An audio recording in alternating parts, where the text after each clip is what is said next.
Hello class, my name is Priscilla Martinez and today I'll be giving you a presentation over an individual who I did a research paper on. He was an architecture, born in June 8, 1867 in Richland Center, Wisconsin. His name was Frank Lloyd Wright.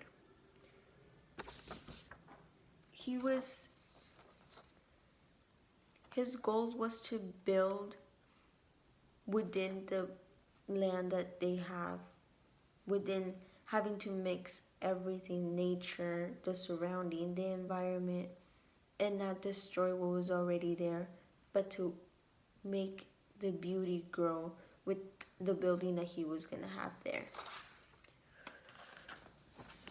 Frank, in his early childhood, his family would move around constantly until they were able to settle in Madison, Wisconsin. At that time, that's when his feelings towards nature was growing more. And this was whenever he was in high school. Upon his graduation was whenever his parents got divorced and he was living with his mom, which made his relationship with his mom grow, as well as having to spend time with his grandparents and in a place called Spring Green, Wisconsin, where he would be looking at the nature more in depth rather than just staring at it whenever he was walking by.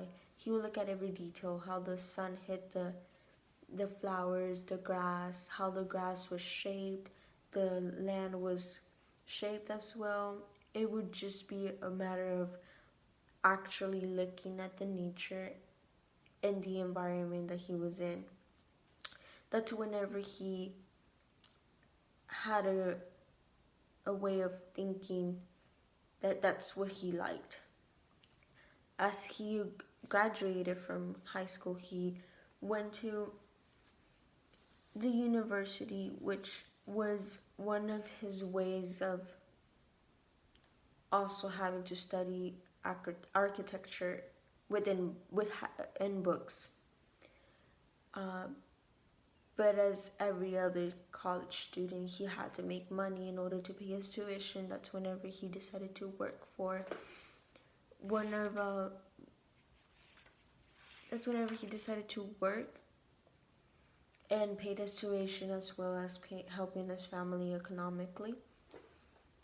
As he worked there, he then decided to actually be in the field, and that's whenever he moved to Chicago and dropped out of school and worked with Louis Sullivan, which was he owned a firm for architecture back in Chicago. That's whenever he decided to follow his steps. Sullivan was one of his many mentors, and he shared the same value of not destroying what's already on the land, but to make it grow instead, having more beauty instead of destroying the beauty that was already there. And the surrounding was also a big part of the building a place there. One of his many buildings was Falling Water, which, as you can see, the way it's shaped, it looks like if you put water here, it would be like a waterfall. And as you can see, there's trees around it, and it's really not destroying what was already there, but he just added more to the view and make it more beautiful. This is more of the inside, and there's also rocks, and you can see the view, and it goes within the environment. Another building was built in 1903, and it was for Dwight Martin. It was a house.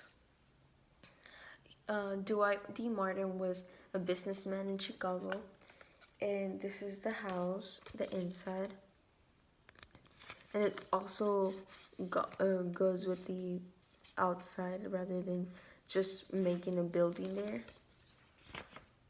Another building was It was originally called the Museum of Non-Objective Painting, and it was like this. Instead of having a normal building, it was more of like the design and everything. It was actually criticized by the people because it would obstruct with the paintings and the art that was gonna house.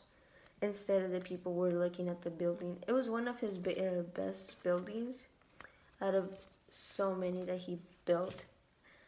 As I did my research, I learned that he was one of the people that it wasn't just 100 buildings that he had. It was more of 1,100 buildings around there that he actually built. And he was one of the people that did not destroy the land, but to make it more beautiful than it already was.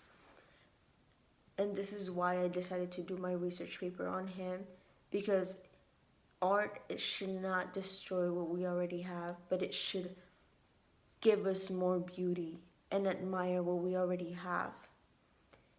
And that is it. Thank you.